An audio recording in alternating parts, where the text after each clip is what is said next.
showcase the general writing pattern of IELTS Writing Task 2 essays.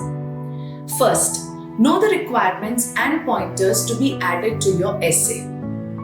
Second, decide on how many paragraphs to be written. Third, plan your introduction and relate it to your conclusion to show the coherence in your essay.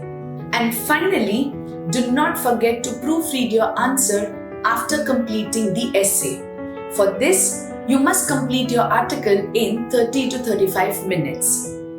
Do let us know if you need any help with essay writing, that is IELTS Writing Task 2, and follow Band9 IELTS to learn the best strategies for your IELTS examination.